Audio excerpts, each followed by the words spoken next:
India is one of the most dangerous places in the world for women and even young girls. That perpetrator, that man, didn't even spare a child. What they did to me was wrong. They both raped me. Despite stronger laws and global outrage, sexual violence is on the rise. Most perpetrators face little to no consequences. In big cities like Kolkata, protests are growing. But in rural areas, cases of rape, including those involving children, are often buried in silence, left without justice. When I asked the police to write rape in my daughter's report, they refused. They wouldn't listen to me.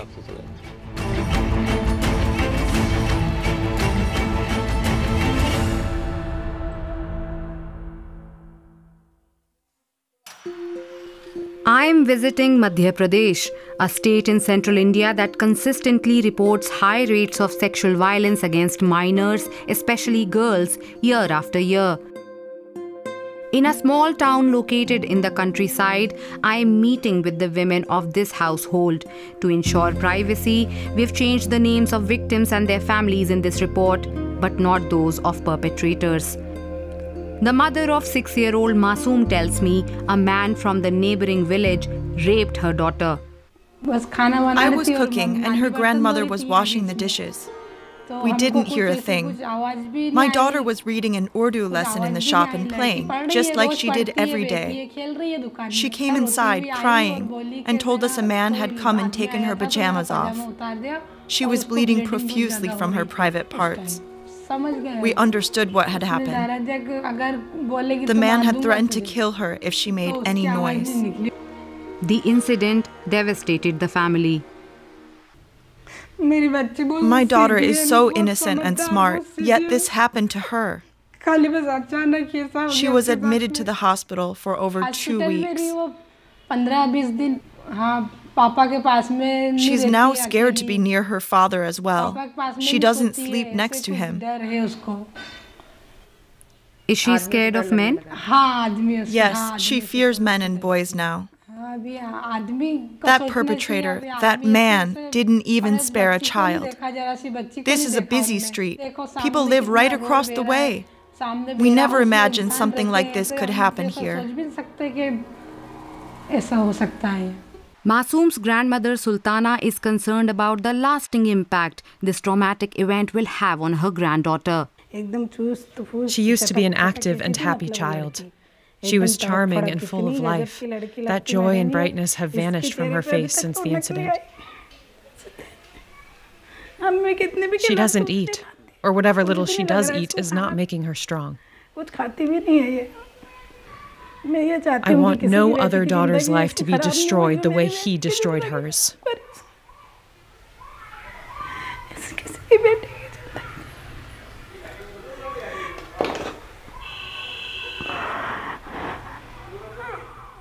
Masoom's rapist, 27-year-old Ram Gopal, was tried and sentenced to life imprisonment under POCSO, the Protection of Children from Sexual Offences Act. This framework was established to fast-track the trial and punishment of the offender. The maximum punishment is the death penalty if the victim is under 12, but it's rarely carried out. Many accused offenders don't even land in jail. Chandralekha is 14 and belongs to the historically marginalized Dalit community, the lowest in the caste hierarchy. She tells us a powerful upper caste man sexually assaulted her. I was returning home from selling tea one evening. That's when he stopped me and forced me to go with him. Afterwards, I left and ran away. According to rights groups, Dalit women are frequently targeted by upper caste men who harass them, knowing there will be few, if any, consequences. Researchers have found that rape is sometimes used as a weapon against Dalit women to assert dominance. Chandralekha's father is now facing intimidation. I am under a lot of pressure. I have not bowed to it. I'm fighting back. They are threatening to kill me. The rapist said to me, I am upper caste and you are at the bottom. He uses a lot of caste as slurs. He said, you are lower caste and we will make sure you suffer. I said, do what you will. A 2020 report found that law enforcement, often staffed by upper caste men, frequently ignore crimes committed against Dalit women. In Chandralekha's case, the police allegedly instructed her family to file a harassment complaint instead of one for rape. This allowed the accused to obtain bail and intimidate her family. Even if he's tried, the punishment is likely to be less severe. Did the police take your testimony and act on it? When I asked the police to write rape in the report, they refused. They only arrested him after 15 days when I called the women helpline. Shortly after, he was released on bail. Is it because they are not applying the penal code for rape in the police report? No, they are not. They won't listen to me. They said, "Why should we follow your instructions?" Chandralekha's mother says their family is facing not only pressure to settle the case out of court, but also ostracization from the village. Survivors of rape are often shamed and stigmatized as if it were their fault. Social isolation is often a consequence. How has this incident affected you and your family? Our ration shop got shut down. Out of fear, we all stay home and do not go to the fields to work. We sold all our livestock to be able to fund this case. If we don't work, what can we afford to eat? He destroyed my daughter's life. Chandralekha was always a brilliant student, but she doesn't dare go to school anymore. What punishment do you want for him? He should be hanged. Sexual violence in rural areas often fails to make headlines, but in cities, it can spark massive public outrage, like in the recent case of the rape and murder of a doctor in Kolkata. Indian Prime Minister Narendra Modi was forced to take a stand. As a society, we must think seriously about the atrocities against our mothers, daughters, and sisters. Our country is angry. Despite statements like this, allegations of sexual violence against women concern even members of his own party. Critics say poor police investigations, institutional backing for perpetrators, and delays in the legal system are agitating the problem. Nearly 39,000 cases of child rape and penetrative assaults were reported in 2022, but most incidents still go unreported. One of the reasons, reporting often isn't effective. A study found that only 3% of registered child rape cases resulted in convictions in 2022. This local courthouse is tasked with delivering justice for child rape cases. Lawyers sit at these makeshift desks. Although the court is supposed to fast-track such cases within a year, it is overwhelmed by the sheer volume of other legal matters on its docket. Vaibhav Bhatnagar is a defense lawyer who works here. This is a rural area, so there's often a tendency to compromise.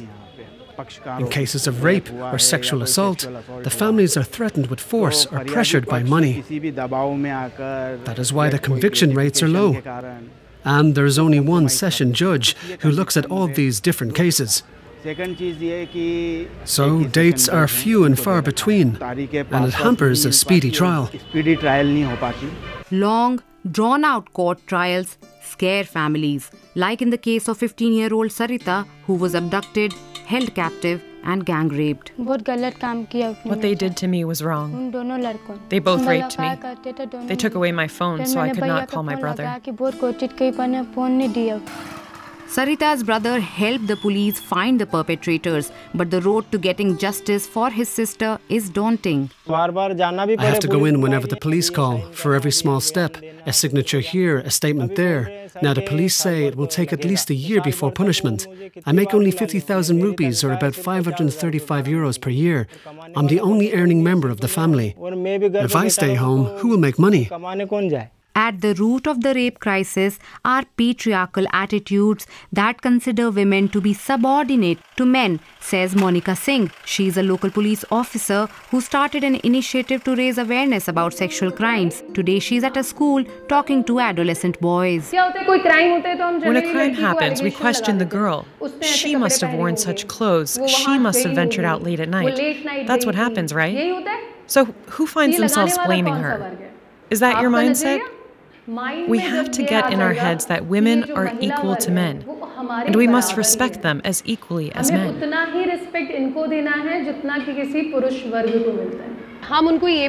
We tell them which crime leads to which punishment, so that fear should stop them from committing crime. We also tell them that their gender does not put them ahead of girls, nor does it put girls behind.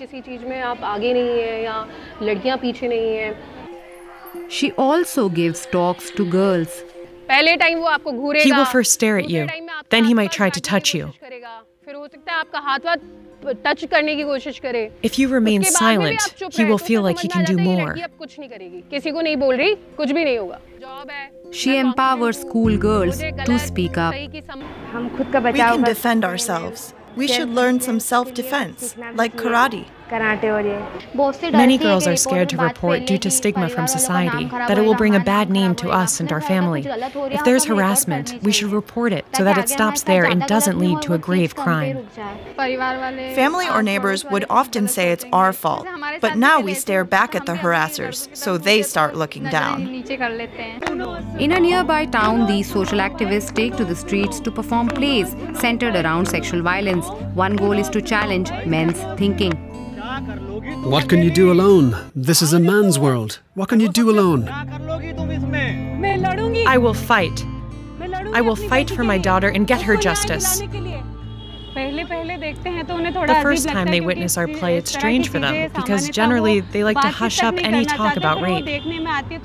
But by the end of the play, they understand that speaking up is the right thing to do and they should apply it to their lives. Does masculinity mean standing up for women's rights or against them? A better society, a better nation can only be created when everyone's daughters and sisters are protected.